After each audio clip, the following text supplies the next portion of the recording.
Olá pessoal, tudo bem? Estamos de volta aqui no Memória Capixaba. Eu me chamo Fábio Pirajá, sou radialista aqui no Espírito Santo há 40 anos, né? E me dedico nesses últimos, pelo menos 15, a pesquisa sobre história do Espírito Santo, né?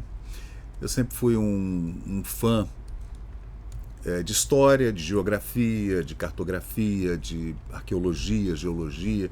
Eu adoro essas ciências, né? Astronomia, astrologia também me interessa, que não tem nada a ver com horóscopo, né? Horóscopo é outra coisa. E coisas da fé também, apesar de nunca ter me aprofundado muito, mas a gente foi criado dentro dessa fé católica, né? Cristã católica, mas na verdade a gente acabou se afastando um pouco. De vez em quando a gente volta, mas né, quando você não tem essa verve religiosa, não adianta. Você tenta forçar, mas não adianta. Eu digo assim com relação ao culto, né? A você frequentar uma igreja, de você frequentar uma comunidade e seguir a um dogma. Então, eu nunca fui afeito a essas tendências dogmáticas assim que muita gente gosta e se sente bem. Eu respeito, né, todas as religiões, aliás, né, os muçulmanos, os judeus e tudo. Eu mesmo tenho 10% de sangue judeu, de cristãos novos, né, vindos da Europa para cá durante a Santa Inquisição, a Inquisição lá do Torquemada. Então a família remonta aos primórdios lá dos judeus. No final das contas, todos nós somos parentes, né? De algum jeito. De um jeito ou de outro, todos os 8, 9 bilhões de habitantes do planeta vamos ter um ancestral em comum. Somos todos parentes, não tem como, né? E hoje eu encontrei aqui esse texto, né, do Carlos de Laet, publicado na revista da Genealogia Brasileira em 1951, falando sobre o tal padre estrangeiro, né, que era José de Anchieta. Né? Ele era das Canárias, né, Anchieta, não era espanhol? Mas veio parar aqui, né? Veio parar aqui, gente, em Vitória, no Convento da Penha, lá na Capelinha de Santa Luzia, residência de Duarte de Lemos, na Santa Casa de Misericórdia, e fundou São Paulo, né? E terminou os seus dias lá em Iriritiba, né? Lá no Rio Benevente, lá em Anchieta, né? E essa página brasileira, escrita por Carlos de Laet, se é certo, né, fala o seguinte: não há quem não tenha ouvido falar na Confederação dos Tamoios, fato importantíssimo da nossa quadra colonial, do período colonial do Brasil, né? E do qual fez epopeia o gênio de Gonçalves de Magalhães, o tal Visconde de Araguaia. Aos franceses que tentavam, né, estabelecer-se na Baía de Guanabara durante aqueles períodos de pirataria do século XVII, especificamente XVIII, né? A fundação da França Antártica no Rio de Janeiro, os franceses invadiram o Rio de Janeiro, assim como os holandeses invadiram o Pernambuco, mas ficaram muitos anos lá. Os franceses foram rapidamente debelados, né? Essa luta terminou rápido. Então houve uma coligação entre os índios tamoios e os franceses, né? Conciliados pela habilidade do recente invasor. Os indígenas tamoios constituíam um perigo formidável para os portugueses, eram inimigos, né?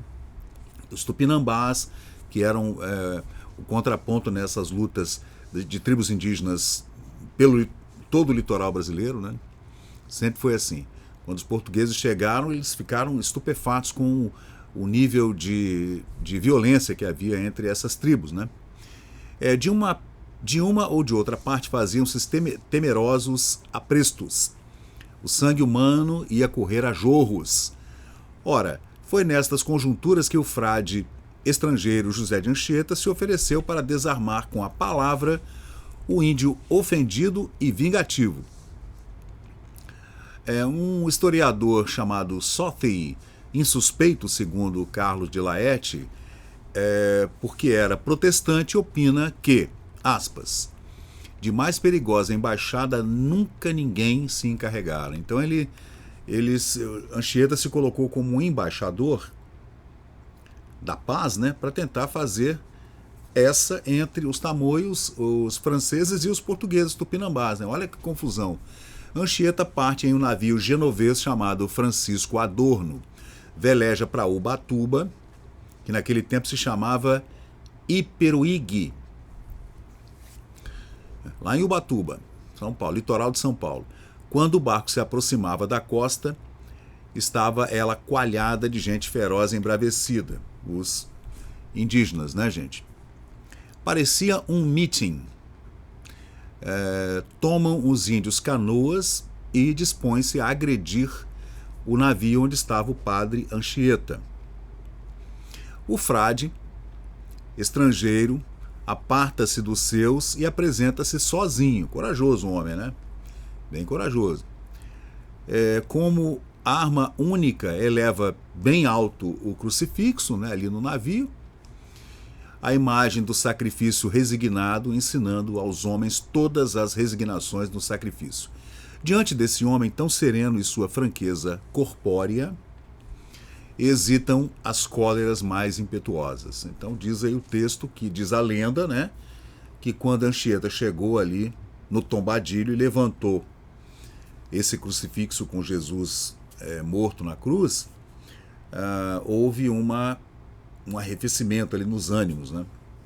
Porque os índios nas suas canoas estavam atacando o navio. Se tiver, não sei lá, umas 40 canoas, 20, 30 canoas, cada uma com 20 índios, né, com flechas, atirando lanças e flechas, e você num naviozinho, né, numa nau do século 17, 16, imagina, uma caravela pequenininha. Você não tinha chance, né? Talvez você desse 2 tiros de canhão, mas os índios iriam subir no navio e o pau ia comer, né? Ia torar, como diz o outro. Mas o Anchieta, ele, segundo a lenda e segundo o texto, ele tinha uma feição muito serena e ele colocou-se assim, não se colocou com medo. E isso arrefeceu os ânimos, né, dos indígenas que estavam num cólera, né? Consente-se em ouvi-lo. Então os índios foram ouvi-lo, o que já era meia vitória por causa da boa razão. Ouvem-no. Os índios ouvem Anchieta. Celebra-se o armistício. Confiado na lealdade daqueles filhos da natureza, o padre Anchieta deixa-se levar por eles e entre eles permanece como refém.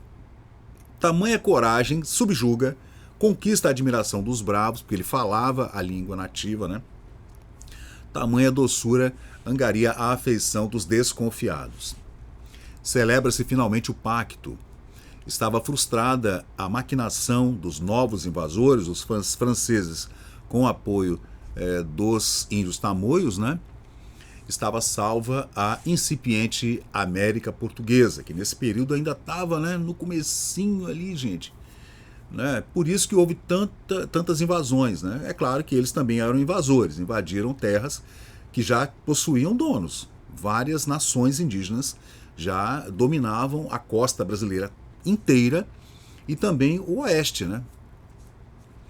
Então, quando os portugueses chegaram como invasores, assim como os espanhóis também chegaram como invasores lá na sua parte, na sua porção do Tratado de Tordesilhas, dividido ali em 1494, nesse acordo que dividia a América do Sul em, né, numa linha divisória assim, imaginária.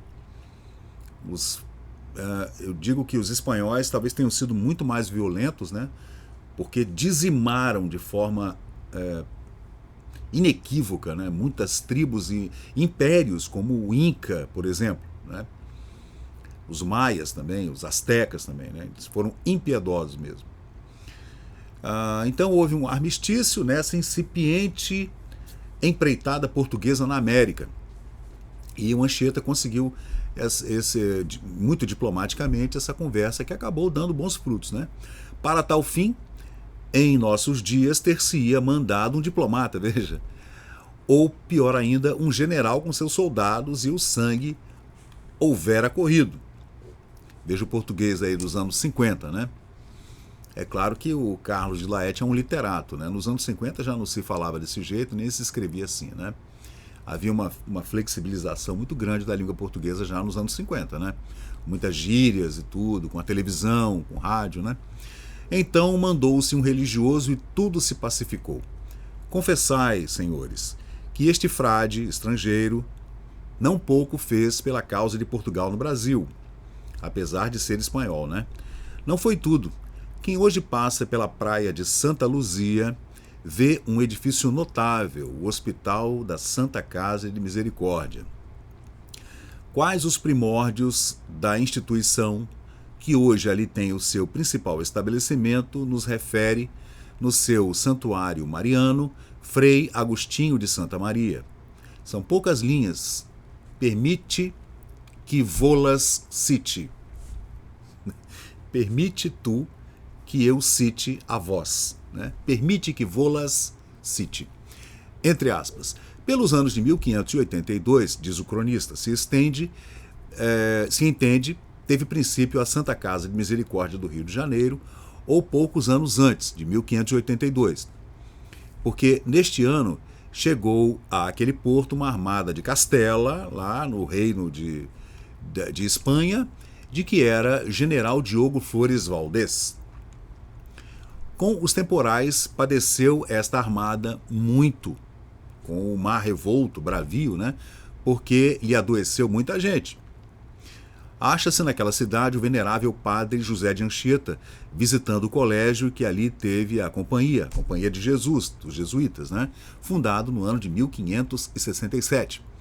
Ainda na inóspita tarefa da engenharia portuguesa na cidade do Rio de Janeiro. E como o santo venerável padre José de Anchieta era varão santo, levado pela caridade, tomou muito por sua conta a cura e o remédio de todos aqueles enfermos, dando traça como se lhes assinasse uma casa em que pudessem ser curados todos e assistidos, entendendo muitos que então tivera princípio a Santa Casa de Misericórdia, ou a Casa Santa da Misericórdia, que hoje é nobilíssima. O texto é de Carlos de Laet, bonito texto, né? Ele transcreve também essa placa comemorativa da Santa Casa do Rio de Janeiro. Lembrando que esse homem, Anchieta, gente, ele esteve na Bahia, em Salvador, ele passou por Porto Seguro, ele esteve no norte do Espírito Santo, lá por São Mateus, lá no Mucuri, ele passou por Santa Cruz, ele veio descendo e andava, hein? Era de cavalo, de burrico, não sei, mas andava de jegue e a pé, né? Passou por aqui, pelo Espírito Santo todo, foi ao Rio de Janeiro, fundou a cidade de São Paulo, foi a Iperoig, foi lá para Ubatuba, passou pelo litoral de São Paulo, e Cabo Frio, né?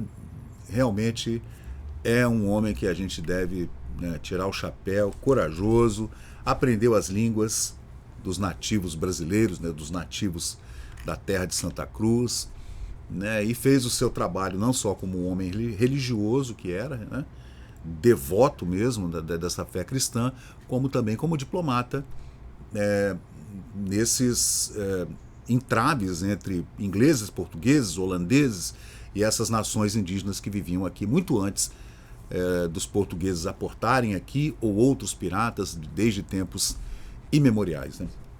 Então é isso aí, pessoal.